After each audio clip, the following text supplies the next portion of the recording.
sejam muito bem-vindos ao Forest Talk, o podcast que valoriza a floresta em pé, edição especial São Paulo Climate Week. Eu sou Angélica Mari e o tema desse episódio é como as empresas podem falar de sustentabilidade sem correr riscos. A nossa ideia é falar sobre como a comunicação ambiental mudou nos últimos anos e por que transparência, rastreabilidade e educação deixaram de ser diferenciais para se tornarem necessidade. E para falar desse tema, eu estou com dois especialistas. Bruna Saboia, que é consultora de estratégia e posicionamento em sustentabilidade corporativa. Seja muito bem-vinda, Bruna. Obrigada. E Rafael Niemeyer, que é advogado focado em M&As, mercado de carbono e é sócio no Stock Forbes Advogados. Seja muito bem-vindo, Rafael. Obrigado. Para começar, conta um pouco mais de vocês. Quem vocês são, mas mais importante, o que motiva vocês a saírem da cama todos os dias para trabalhar nesse fronte de sustentabilidade? Começando por você, Bruna. Com certeza. Bom, primeiro, muito obrigada pelo convite para a Asam estar aqui. É um prazer para mim estar aqui, é um tema que eu sou completamente apaixonada. E aí, já contando um pouco da minha história com a sustentabilidade, eu trabalho já na área de sustentabilidade corporativa há quase 15 anos. Comecei numa empresa e ali foi quando eu me apaixonei e eu realmente entendi que por meio das empresas a gente consegue fazer muita transformação que o mundo precisa. Assim, eu acredito muito no ambiente corporativo para fazer a transformação que a gente precisa fazer.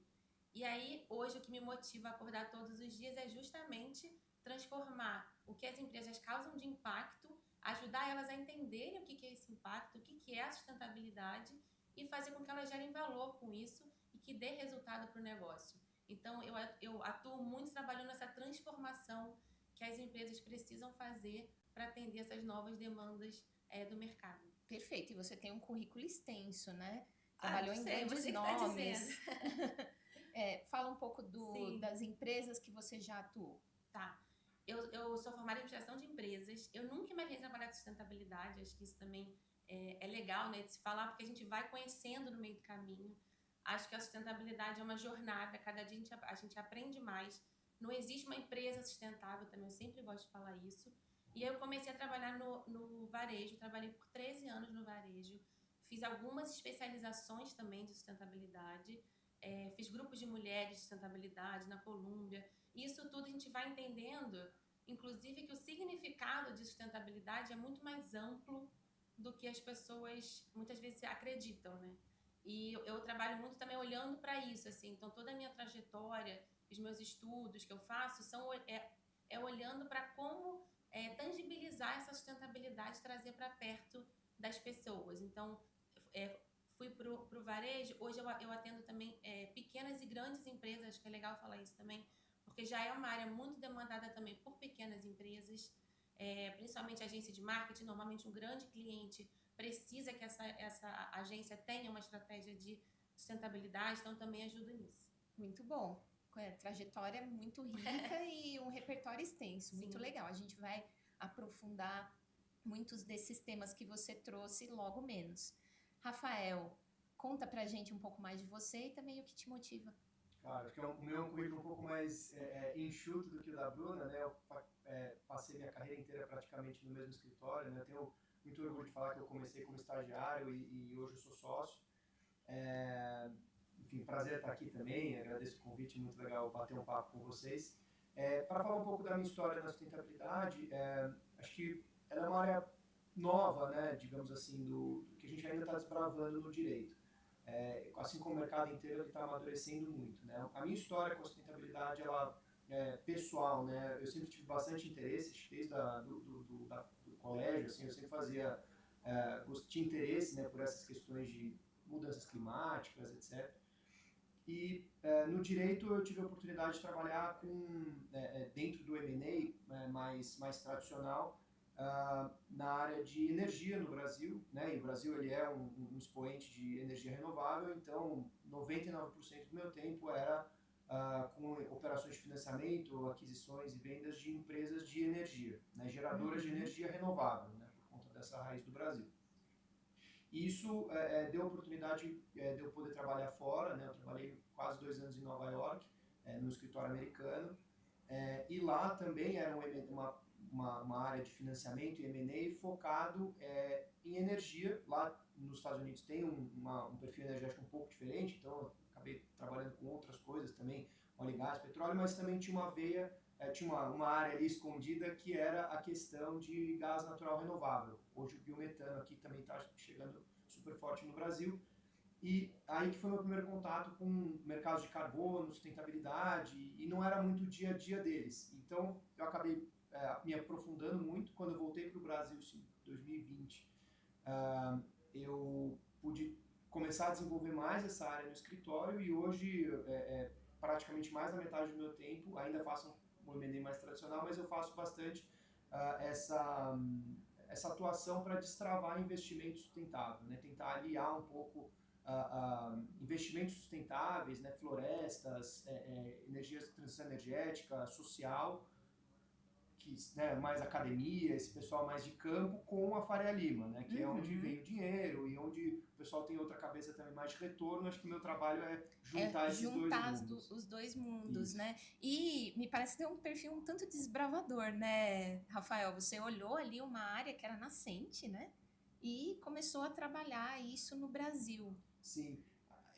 Assim, logo que eu voltei, a gente tinha já no escritório um pouco dessa prática, né? Tinham outros sócios que já tinham bastante engajamento no tema de um ponto de vista um pouco mais técnico, e eu tentei dar essa oxigenada com um olhar mais de negócios. Então, e calhou com o crescimento do Brasil de um crédito de carbono que é o de preservação de florestas, né? O REDD+. Então teve um boom aí em 21, 22 e isso alavancou bastante a prática do escritório, mas sem dúvida assim, cada dia é uma jornada nova, né? Um desbravamento novo. O mercado está em constante alteração, atualização, aprendizado, então acho que todo mundo que está nesse meio hoje tem que ter um pouco dessa veia desbravadora, aventureira também. Com certeza, e muitas oportunidades novas e problemas novos, né? Vamos falar de um deles que é justamente essa mudança, né? E queria ouvir de você sobre esse ponto da sustentabilidade, não apenas como uma oportunidade de marketing, Bruna, mas também um risco jurídico e reputacional. Como que você tem enxergado esse tema nos últimos anos? Não, sem dúvida. Eu acho que o tema ele vem amadurecendo muito.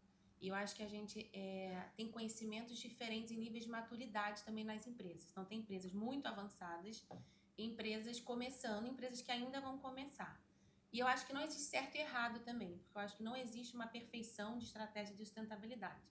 Eu acho que o importante é entender aonde você está nesse nível de maturidade para justamente começar a comunicar e, quando comunicar de forma consistente e objetiva e principalmente verdadeira. Então, a gente vem de um boom realmente que a sigla ESG, principalmente, apesar de existir já há algum tempo, ela teve um grande boom há uns anos atrás.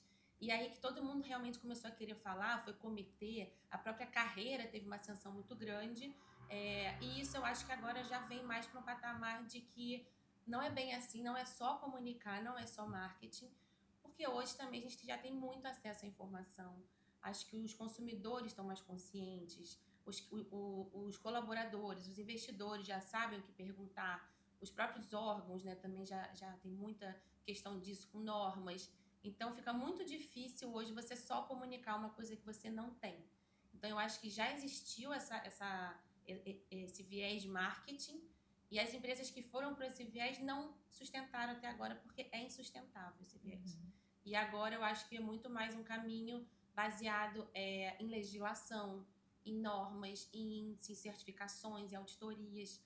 Então, hoje está muito mais restrito para falar sobre isso, porque é muito mais difícil, né, você conseguir manter uma aparência, digamos assim. E imagino que, por ser um caminho, né, com muita novidade, como o Rafael colocou, é possível que tenham erros no caminho, né? Sem dúvida. E queria falar justamente desses erros com você, Rafael. Onde as empresas mais erram quando elas comunicam estratégias de sustentabilidade para os seus stakeholders?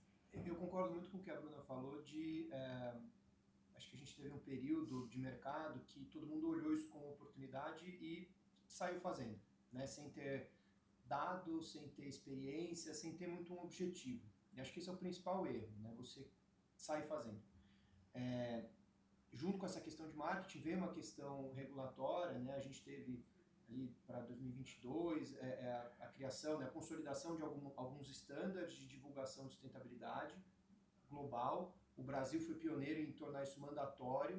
A gente teve até um revés super recente, né, da CVM. A gente está falando aqui de uma regulamentação específica da CVM que obrigava as companhias abertas a incorporarem divulgações de sustentabilidade dentro das demonstrações financeiras. Então a gente quebrava essa visão de uma coisa é sustentabilidade e uma coisa é finanças. A gente junta as duas. Essa era a norma.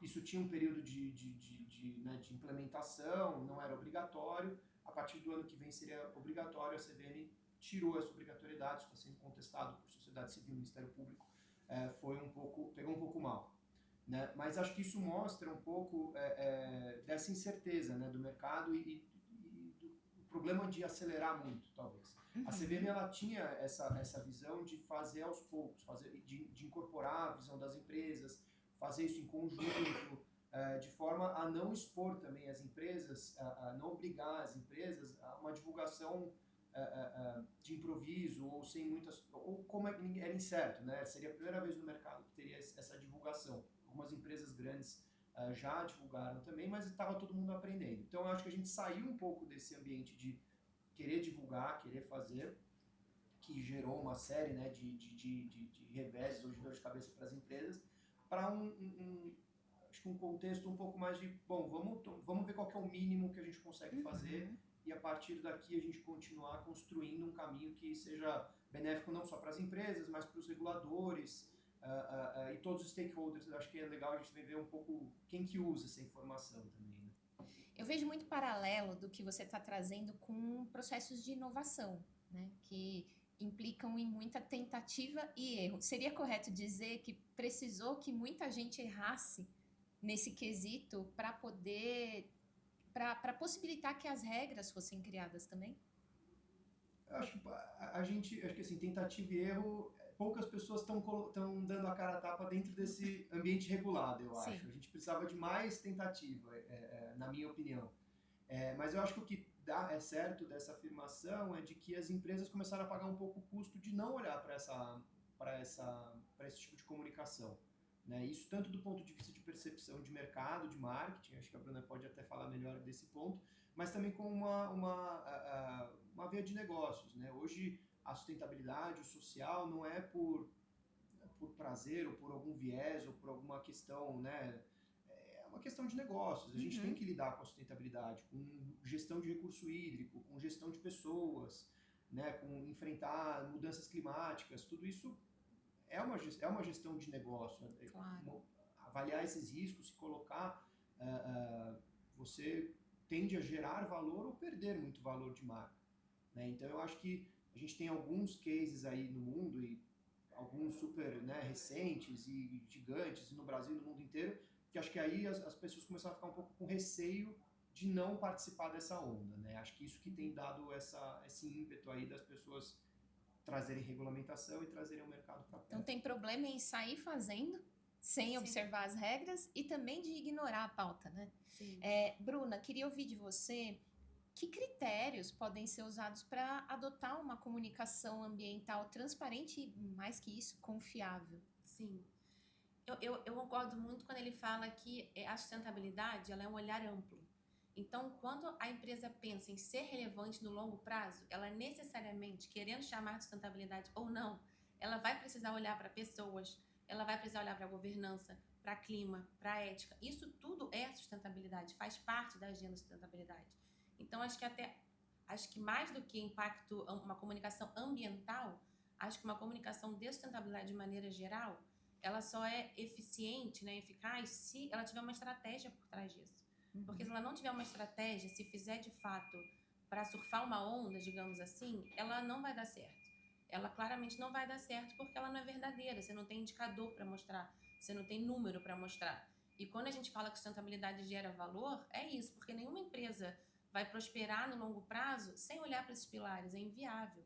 E a gente vê a regulamentação vindo junto, por exemplo, quando fala de saúde mental. Isso nunca foi trazido para o ambiente de trabalho.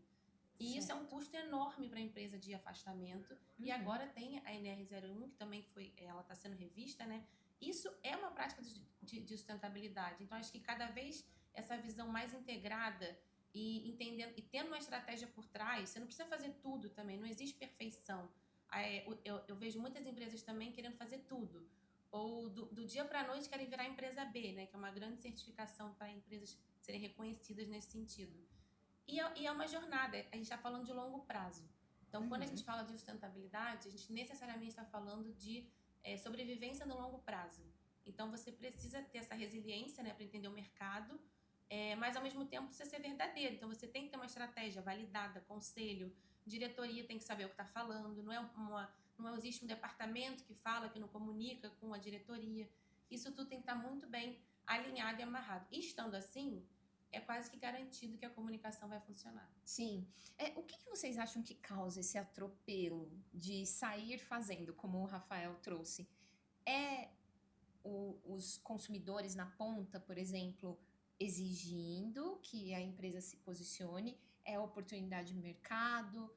São outros stakeholders? É um conjunto de tudo? Como que é isso, Rafael? Eu ouvi uma frase uma vez num evento super bacana que o diretor de sustentabilidade nunca vira CEO, né? Mas o CEO ele pode perder o cargo por questão de sustentabilidade. Então eu acho que é um pouco desse receio, assim, acho que teve uma onda, né? Você teve casos super relevantes de impacto das empresas, impacto jurídico, financeiro, de percepção de marca. Então acho que as pessoas não queriam estar no lado ruim disso, né? Dessa moeda, e viram os concorrentes se movimentando e tentaram entrar nessa onda também. Mas eu concordo muito com a Bruna, assim, você não precisa fazer tudo, você precisa ser claro, precisa ser eficiente na sua comunicação, né? Até, enfim, é uma pena mesmo a gente perder essa oportunidade de já ter uma divulgação obrigatória no ano que vem, porque é uma norma que eu acho que ela traz para a realidade muita questão de sustentabilidade. Não sei quem já teve a curiosidade de abrir um relatório de sustentabilidade de empresas de mercado. Não é uma comunicação eficiente. São documentos de 400 páginas, muito textual ou muito fotográfico. E às vezes é um negócio que não tem nada a ver com a marca da empresa ou com a atividade da empresa. Então não é uma comunicação eficiente. Na norma que seria, enfim, está sob júdice se vai ou não ser obrigatório no ano que vem,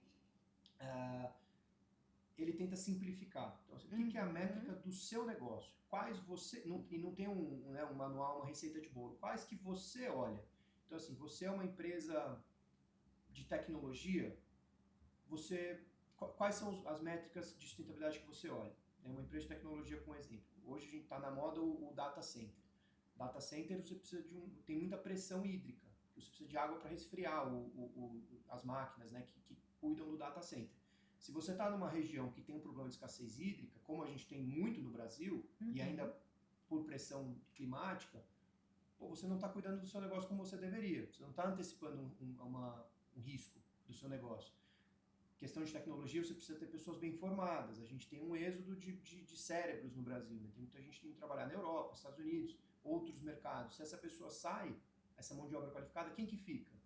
Né? Você está acompanhando essas questões de mercado? Então, assim, a norma ela te dá diretrizes de coisas que não deveriam ser novidade para as empresas. Então, eu acho que esse que acho que é a provocação, olhar para dentro de casa, tentar sair um pouco desses vieses de sustentabilidade, é o povo que abraça a árvore. Não é isso. É questão de negócio. Então, o que você precisa mapear, como você mapeia e traça um plano para 1, 2, 5, 10 anos para você ter consistência nessa comunicação. Sim, e busque ajuda se necessário, né? Benchmark de Então, mercado. é isso, porque muitas vezes a impressão que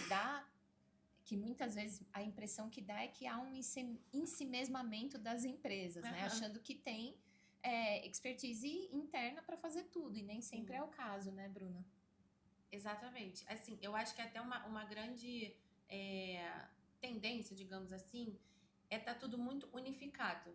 Então, eu vejo muito movimento também de profissionais sendo capacitados em sustentabilidade dentro das suas áreas. Então, assim, a pessoa que vai definir a campanha de marketing, ela tem que saber qual é a estratégia de sustentabilidade da empresa. O financeiro tem que saber qual é o investimento de sustentabilidade da empresa. E por aí vai, assim. Então, acho que essa parte mais unificada e mais integrada, eu acho que funciona melhor para o sucesso. Talvez seja mais difícil ainda do que ter uma área de sustentabilidade muito separada. E aí, por experiência própria, eu acho que às vezes a área fica criando muitas coisas, achando que aquela empresa está alinhada com aquilo e não está na prática. Então, acho que quanto mais você tiver integrado a sua estratégia, você tiver participando de comitês, você ter uma cadeira no conselho para falar sobre isso. Então, acho que isso é importantíssimo para a gente trazer a sustentabilidade para perto mesmo, assim. Claro. Tem uma marca que eu gosto muito, que é a Nude, de leites, e eu acho eles campeões, assim, em comunicação de sustentabilidade, porque eles nem falam que são sustentáveis. Inclusive, acho que quando a empresa fala que você já fica um pé atrás, porque normalmente não é bem assim que acontece. Mas toda a comunicação dele é numa experiência de sustentabilidade. Então, você naturalmente vê que aquela marca está olhando para impacto positivo. E é o negócio dela, gera valor, gera lucro, gera resultado. Então, acho que é nesse ponto que a gente precisa chegar para que as empresas sejam preparadas para trabalhar com isso. Sem usar greenwashing na Com narrativa, certeza. né? Exato. Porque elas podem cair numa armadilha que elas mesmas montaram, né? Exatamente. Tudo muda muito rápido nesse front, né? Já falamos algumas vezes aqui, mas com um olhar de futuro, como que vocês imaginam que as empresas vão comunicar a sustentabilidade daqui a um horizonte de 5 anos, que nem é tão longe assim, né? Tá logo ali. Rafael. Eu acho que a gente está num período muito chave mesmo de ver para que caminho que a gente vai, né? Se isso vai ser obrigatório, se não vai, até acho que a gente está tendo um reembaralhamento geopolítico, assim, né, de prioridades. Então, ESG e sustentabilidade eram palavras da moda, agora eu acho que, enfim, o pessoal está com muita preocupação, tem outras frentes que são muito, muito importantes. Até no Brasil, eu senti um próprio esfriamento depois da COP de 2030, né, a COP 30 do ano passado, que aconteceu no Brasil, que foi um sucesso, de público, pelo menos. Sim. Então, eu acho que agora a métrica é e agora, né? Como a gente vai, o que a gente quer fazer daqui 5 anos? O que eu gostaria mesmo, assim, não sei se é o que eu acho que vai acontecer, mas o que eu gostaria que acontecesse é justamente você internalizar a sustentabilidade como uma forma de negócio, não como um ativo, né? Que é muito do que a Bruna estava falando também, você não precisa ser uma empresa sustentável, mas a sustentabilidade, como fazer o seu negócio durar. Você trazer o que é a sustentabilidade na palavra, né? E não, enfim, coisas mais enviesadas. Mas eu acho que a gente pode acabar caminhando para isso sem que as empresas percebam que estão fazendo divulgações de sustentabilidade. Mas elas estão, e isso talvez, infelizmente, a gente vai ter que começar a lidar cada vez mais, porque vai ser a realidade, né? Se a gente tem eventos climáticos extremos no Brasil já esse ano passado, retrasado, enfim, catástrofes, deve ter, infelizmente, de novo esse ano, e continuar, né? Vai ser uma realidade, as empresas vão ter que aprender a lidar com isso, e acho que talvez seja uma comunicação mais reativa do que algo mais propositivo, que era o que a gente tinha tempo para construir aqui nos últimos anos. E muita gente hackeando o sistema, né? E empurrando esse envelope aí cada vez mais. E você, Bruna, sua visão de futuro aí sobre comunicação de sustentabilidade? Eu concordo também 100%. Eu acho que a gente está caminhando a gente está num momento crítico, digamos assim. Porque a gente vem de um boom onde todo mundo queria falar, e agora eu também sinto isso, assim, algumas empresas que estavam falando só por falar, essas realmente pararam, e outras não. Outras que continuaram isso como algo verdadeiro, seguem falando e seguem fazendo. Mas eu vejo muito, acredito muito na integração mesmo, assim, esse próprio relato da CVM, que a gente estava apostando tanto, é para unificar essas informações, porque não adianta você olhar com vieses diferentes, tem que ser o mesmo olhar, é o mesmo negócio. Então, ele tem que causar impacto positivo e dar lucro, né? A gente precisa olhar da forma que sustentabilidade gera valor e valor econômico, assim. Então, acho que essa visão integrada, assim, eu acredito muito que esse relato ele volte, porque a empresa de capital aberto ela já é muito regrada em relação a isso. E mesmo assim, a gente tem casos grandes, recentes, de que empresas que estavam ali respondendo os questionários e na prática não estavam tão bem assim. Então, acho que existem essas formas mesmo de você cobrar as empresas, mas eu acho que quando a empresa compra a ideia mesmo e realmente quer fazer aquilo, eu não vejo como fazer diferente, assim, sendo muito sincera, no longo prazo, você existir enquanto marca, enquanto empresa, sem necessariamente olhar para alguma frente de sustentabilidade, no sentido mais amplo da palavra, assim. Então, eu acredito muito na integração mesmo de uma estratégia única da empresa que vai valorizar a sustentabilidade. E até, eu acho que a gente tem falado muito dessa questão da CVM, mas ela não é a única frente, né? Então, trazendo aqui mais para o meu dia a dia de investimento, assim, você quer um financiamento do BNDES ou de algum banco multilateral ou alguns tipos de mercado específicos que tem muito recurso para investir, principalmente no mercado como o Brasil, você tem contrapartidas de sustentabilidade. Então, você pode ter uma contrapartida ambiental, você tem que ter uma contrapartida de governança, social. Quem está dando dinheiro é o banco, né? E o banco a gente sabe como é que é, o banco vai cobrar por isso. Então o banco vai cobrar uma transparência, vai cobrar um reporte, vai cobrar uma questão embasada, uma informação cuidada, porque senão ele vai, né, pode ter um vencimento de dívida, pode ter algum impacto financeiro. Então, você quer acessar esse tipo de dinheiro, esse tipo de mercado que existe, que é mais vantajoso, você precisa ter uma comunicação de sustentabilidade. Avançar nessa pauta. E aproveitando sobre para falar onde empresas podem avançar, né? Se você fosse dar um conselho, Rafael, para reduzir o risco jurídico de greenwashing para essas empresas, qual seria? É transparência, na minha visão, assim, não tem muito segredo. Eu acho que as pessoas ficam talvez com algum receio de falar, putz, se eu falar que eu não tenho, ou que eu não sei, ou que eu não acho que se aplica, pô, vai ter uma percepção errada. Quando que, na verdade, é o oposto. Eu acho que a transparência é a melhor ferramenta que a gente tem aqui. Então, pô, eu não tenho uma equipe de sustentabilidade, eu nunca olhei para isso, agora vou começar a olhar, esse é meu plano, é honesto. Sim. Entendeu? Eu acho que quando a gente começa a enveredar por esses caminhos de, putz, vamos, né, talvez antecipar um resultado, fazer uma promessa muito arrojada, aí você começa a se complicar, entendeu? Ou pior, ocultar algo, né? Ou ocultar, enfim, tudo que você não quer, tudo que não fica claro, gera uma pergunta, gera uma curiosidade do Ministério Público, do jornal, enfim, do consumidor. Então, aí que mora o perigo, né? Você querer fazer uma questão que não é transparente do motivo, da intenção, do objetivo, você pode gerar um efeito rebote pior do que o resultado que você tentou alcançar. Né? E também ser coerente, né? E para isso precisa de estratégia, né, Bruna? Exatamente, é isso.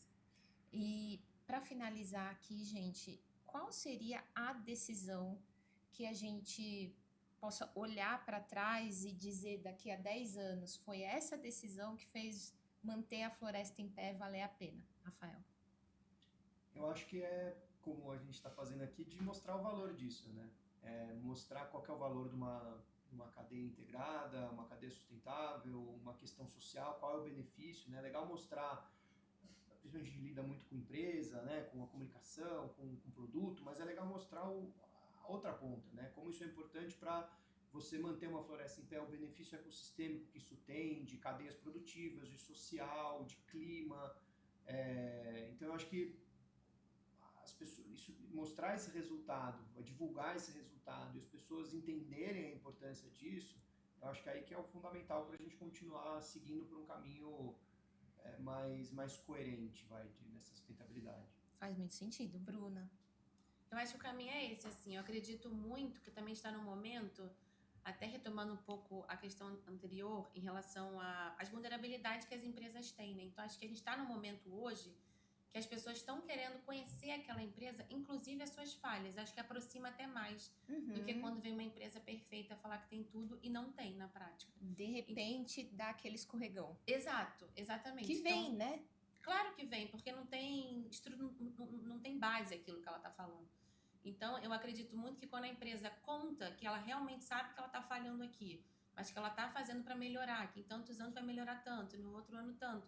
Acho que isso aproxima muito o consumidor. Eu acho que a gente está também num momento onde essa geração de comunidades, né, as pessoas querem se conectar com empresas, com marcas principalmente também. Então, você comunicar para o seu consumidor o que você está fazendo, mesmo que seja um aprendizado disso tudo, é muito importante.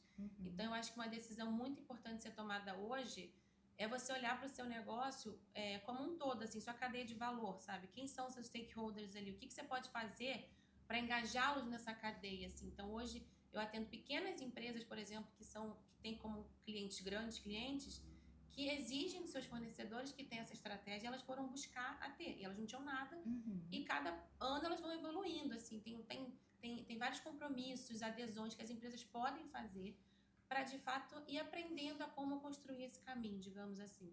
Então, eu acho que é investir muito em comunicação, engajamento, em experiência, assim, o próprio relato, ele é muito rico, mas ele é muito técnico. Então, como simplificar isso, assim, eu falo muito como fazer com que as pessoas vivam esse relatório, assim, sabe? O próprio colaborador consiga falar aquele relatório, porque ele acaba que quase ninguém lê, a verdade é essa. Só quem quer uma informação muito específica, então é um público muito segmentado. Então, acho que a principal chave é você desmistificar um pouco esses conceitos e jogar para o mundo, assim. E mesmo, adotar uma sabe? linguagem mais acessível, Mais simples, né? exato. Eu acho que às vezes fica muito no técnico e quando você vai ver na prática é muito mais fácil do que aquilo, não que seja simples de fazer, mas de entender é muito fácil. E me parece que também há um limiar ali entre ter uma comunicação proativa e reativa, como trouxe o Rafael, né? Não só esperar as coisas darem muito errado para vir a público dizer que não deu tão certo assim. É isso. E também lidar com os riscos inerentes a isso. Muito bom. Exato. Aprendi demais nessa conversa. Queria agradecer a vocês dois pela companhia nessa conversa tão importante sobre comunicação, riscos e como que as empresas podem lidar com isso daqui para frente. Como as pessoas podem fazer para te achar nas redes sociais, saber mais sobre o seu trabalho, Bruna? O meu Instagram é @b.saboia, com i, e o meu LinkedIn é Bruna Saboia. Estou super à disposição para trocar. Muito bom. E você, Rafael? As pessoas podem me achar no LinkedIn também, Rafael Niemeyer, Rafael com PH. E eu estou à disposição no Stock Forbes também, meus contatos a gente pode deixar aqui também para me procurar alguma consulta, alguma conversa, estou sempre à disposição. Muito bom. Super obrigada a vocês Obrigada. dois. E Obrigado. a gente vai ficando por aqui. Acompanhe os próximos episódios do Forest Talk com especialistas que estão trabalhando no front de manter a floresta em pé. Até a próxima. Tchau, tchau.